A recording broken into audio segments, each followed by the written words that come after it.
નમસ્કાર, good morning Gujarat સાથે હું છું જિજ્ઞાસા। દેશના 15મા રાષ્ટ્રપતિ કોણ બનશે તે આજે નક્કી થશે। આજે દેશને નવા રાષ્ટ્રપતિ મળશે। સવારે 11 કલાકથી સંસદ ભવન ખાતે મતગણતરી શરૂ થશે। તો રાષ્ટ્રપતિ ચૂંટણી માટે 18 જુલાઈએ મતદાન થયું હતું।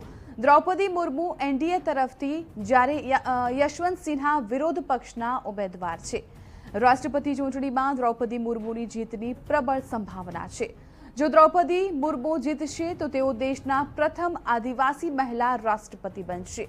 વર્તમાન રાષ્ટ્રપતિ રામનાથ કોવિંદનો કાર્યકાળ 24 જુલાઈએ પૂર્ણ થશે અને નવા રાષ્ટ્રપતિ 25 જુલાઈએ શપથ ગ્રહણ કરશે। તમામ રાજ્યોમાંથી બેલેટ પેપર સંસદ ભવનમાં લાવવામાં આવ્યા છે। ચૂંટણી અધિકારીઓ સંસદના રૂમ નંબર 63માં મતગણતરી માટે તૈયાર છે। આ હોલમાં બેલેટ પેપરની 24 કલાક સુરક્ષા કરવામાં આવી રહી છે। રાજ્યસભા મહાસચિવ પીસી મોદી મતગણતરી પર નજર રાખશે। સાંજ સુધીમાં ચૂંટણીના પરિણામો જાહેર થવાની શક્યતાઓ છે। તો સૌપ્રથમ સાંસદોના તમામ મતોની ગણતરી કર્યા બાદ રાજ્યસભા મહાસચિવ ચૂંટણીના વલણો વિશે માહિતી આપશે।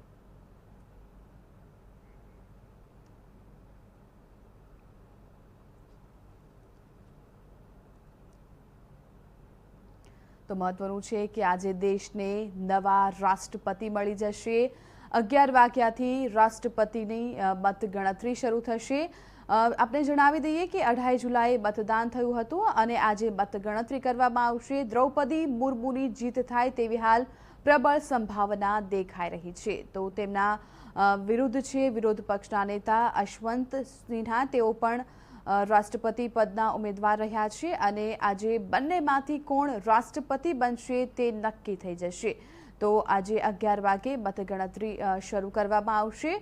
જે રીતે આપણે દ્રશ્યો જોઈ રહ્યા છીએ તે રીતે લાગી રહ્યું છે કે દ્રૌપદી મુર્મુ રાષ્ટ્રપતિ બને તેવી સંભાવનાઓ પ્રબળ થઈ રહી છે। સમય નક્કી કરશે કે દેશને કોણ નવા રાષ્ટ્રપતિ મળશે। જો